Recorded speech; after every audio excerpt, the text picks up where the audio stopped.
안녕하세요. 부자가 되고 싶은, 세력이 되고 싶은 세력입니다.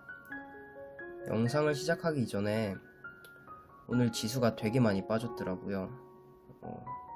지수가 빠지면서 많이 혼란스러운 분도 계실 테고 화나신 분들도 계실 테고 복합적인 심정이 되게 많이 들 거예요. 왜냐면 제가 지금 그런 상태거든요. 그런데 우리 주식 하루 이틀 할 건 아니잖아요. 주식 자체가 오르면 빠질 때도 있고 빠지다 보면 오르기도 하는 게 주식인데, 투자를 하기에 앞서서 낮은 가격에 사서 높은 가격에 파는 것도 중요하지만, 제가 생각하기에는 가장 근본적인 것은 어떤 회사를 투자를 하냐, 그거 같아요. 그래서 주가가 빠져도 믿을만한 회사라면 기다리다 보면 언젠가는 그 가치를 증명해 주지 않을까요? 그 기업에 대해 조사를 하는 게 제 역할이고, 우리 모두 성공 투자하는 그날까지 파이팅입니다.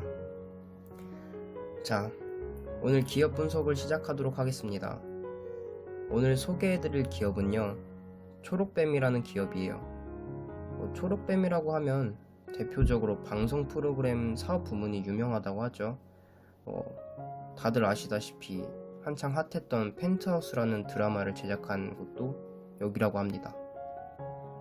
자, 그럼 이제 시작하기 이전에 목차부터 바로 확인해 보겠습니다.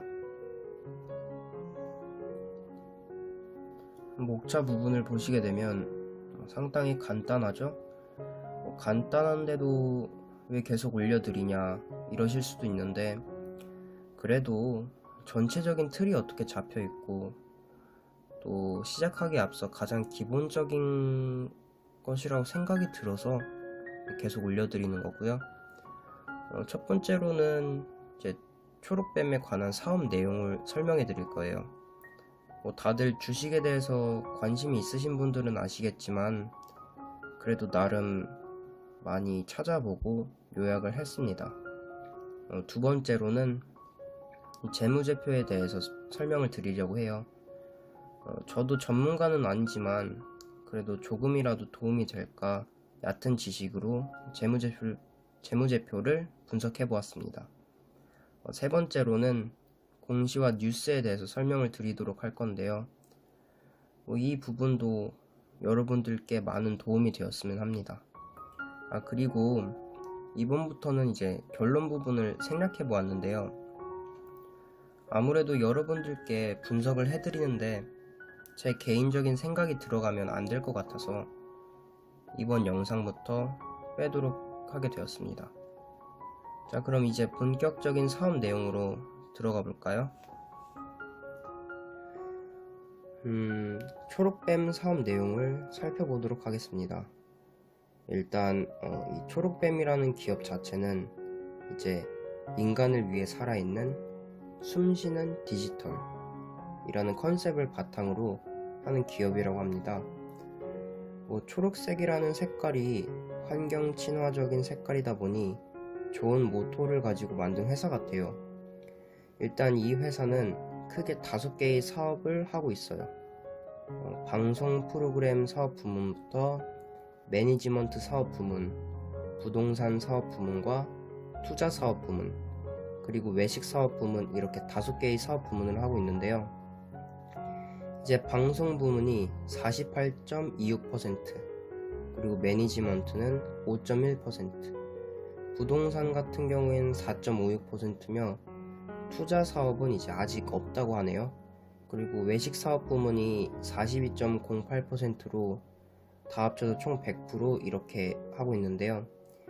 주로 방송 프로그램 사업 부문과 외식 사업 부문이 주를 이루고 있다고 생각을 해서 이번에는 방송 프로그램 사업 부문과 외식 사업 부문, 이렇게 두 가지에 대해서 알아보도록 하겠습니다.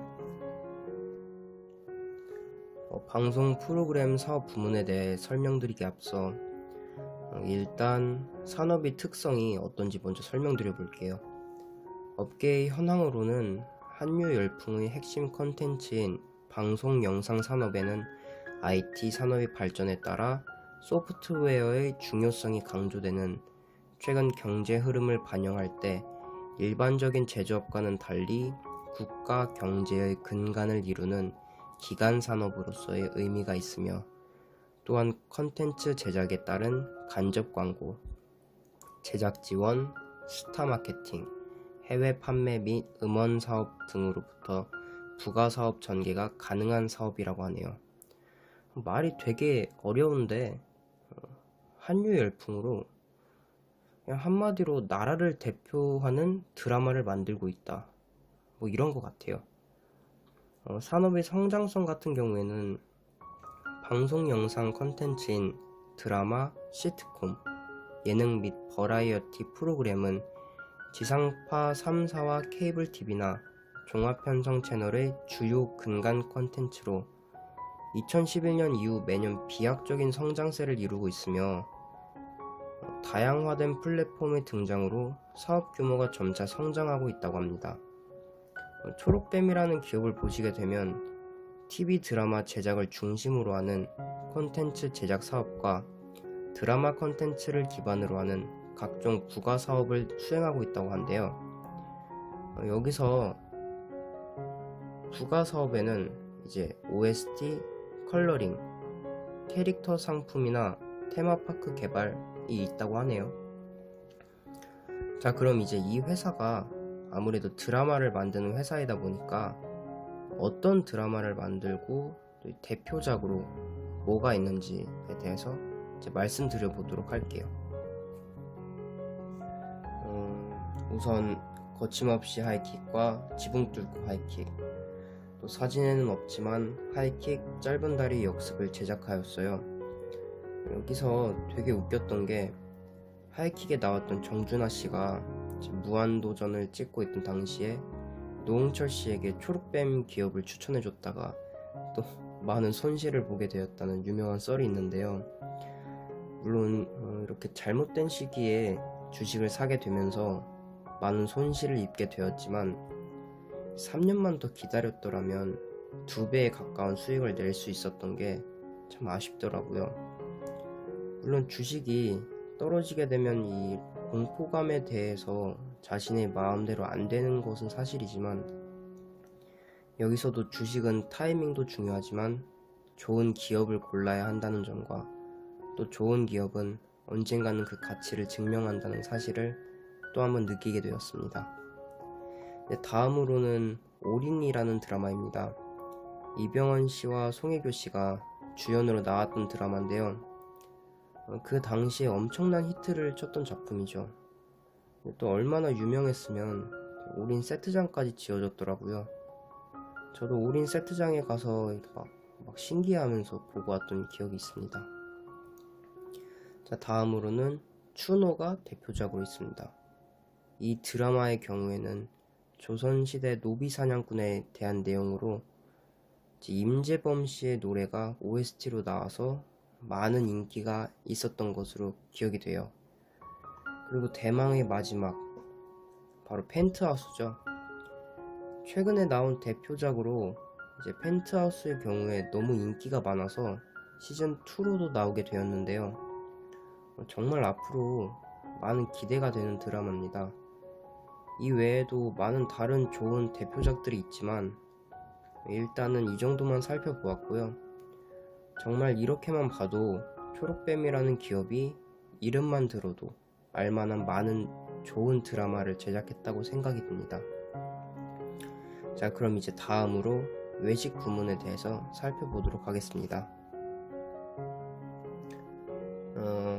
외식 산업의 경우에는 이제 산업의 특성으로 인간의 가장 기본적인 욕구를 충족시켜준다는 측면에서의 서비스 산업이라고 합니다.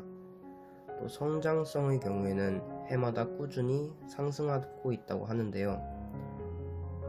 외식 산업의 경우에 이제 많지만 대표적으로 2개가 있더라고요.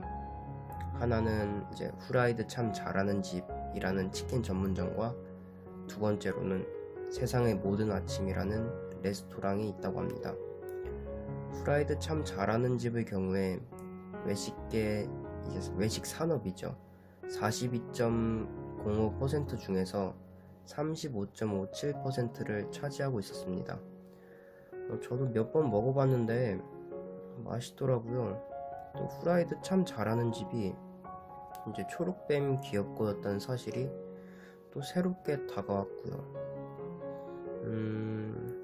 이렇게 외식 산업의 경우도 알아봤는데요. 이제 초록뱀이라는 기업이 우리의 일상생활과 밀접한 관련이 있는 매체들을 다루는 기업이다 보니까 또 이게 알면 알수록 신기하면서도 또 새로운 느낌이 들었습니다. 이렇게 이제 사업 내용도 알아보았으니 이제 재무제표를 한번 살펴보도록 하겠습니다. 재무제표를 살펴보기 전에 일단 초록뱀이라는 기업의 경우에 아직 전체적인 재무제표가 뜨지 않았어요. 그래서 현재 나와 있는 것만 가져와 봤는데요. 이 점은 양해 부탁드리겠습니다. 일단 시가총액을 보실까요? 시가총액의 경우에는 3,052억 원이래요. 그리고 발행 주식의 경우에 1억 2,960만 7,624주이며 외국인의 경우에는 346만 9,981주로 2.68% 정도 소유하고 있다고 합니다. 또 PER을 보시게 되면 적자다 보니까 N바 A인데요. 아무래도 코로나다 보니까 적자인 것도 있지만 코로나로 인해 이제 촬영이 쉽지가 않기 때문에 그랬던 점이 크지 않았을까 라는 생각이 들었습니다. PBR의 경우에는 이제 장부상의 가치와 현재 주가 같을 때 이때를 1이라고 해요. 근데 지금 3.65의 경우에는 장부상의 가치보다 3.65배 정도 높다고 기록이 되어 있는 거죠. 하지만 현재 코스피 3000 시대에서 3.65 정도면 나쁘지 않다고 생각이 듭니다. 다음 BPS를 보실까요? BPS의 경우 장부상 기록된 가치가 646원이라는 뜻이에요. EPS를 보시게 되면 EPS는 이제 한 주당 순이익을 나타내는데요. 이때 한 주당 마이너스 360 정도의 손실이 있다라는 점을 확인할 수가 있습니다. 아무래도 현재 상황이 제한적이다 보니까 이런 재무제표를 갖고 있는 기업들이 많은데요. 한 학령이 해지만 된다면 안 그래도 좋은 한류 열풍에 더 좋은 소식이 있지 않을까 라는 생각도 또 들게 되네요. 다음으로 이제 옆에 차트를 한번 가져와 봤는데요. 차트를 보시게 돼도 지금 현재 지수가 하락이죠. 지수가 하락으로 인해 차트가 음봉이지만 아직 차트가 망가진 것 같다라는 생각은 들지는 않았어요. 또 이제 반등을 노려볼만 하다라는 생각도 들면서 오늘 재무제표 시간을 마치도록 하겠습니다. 공시와 뉴스칸을 살펴보도록 하겠습니다. 일단 20년 9월 9일에 국내 사무 전환사채 123억 원을 발행을 하였다고 합니다. 다음으로 같은 해 10월 15일 날에는 제3자 배정 유상증자를 약 150억 원 가량 하였고요. 2020년 11월 2일에는 이제 TV조선 드라마 결혼작사 이혼 작곡이라는 드라마를 제작비를 약 112억 원 계약을 하였다고 하는데요. 이때 1회 제작비는 약 7억 원이라고 하며 21년 1월부터 방영하고 있다고 합니다. 20년도 11월 16일에는 파손상품 거래 손실 대략 520억 원 발생하였다고 하는데요. 이는 자기 자본의 3분의 1 정도를 차지한다고 합니다. 하지만 손실 이유를 살펴보니 주가가 높아질수록 전환권의 가치 역시 높아지며 전환우선주 부채의 평가 손실이 커지는데 대략 86%가 급등하여 생긴 전환우선주 손실이라고 합니다. 한마디로 주가가 올라감에 따라 그에 따른 이 전환우선주 부채의 평가 손실이 커졌다고 하는 거죠.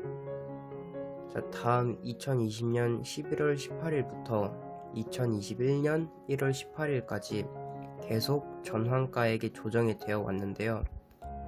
이때 2112원에서 2034원으로 조정이 되었다고 합니다.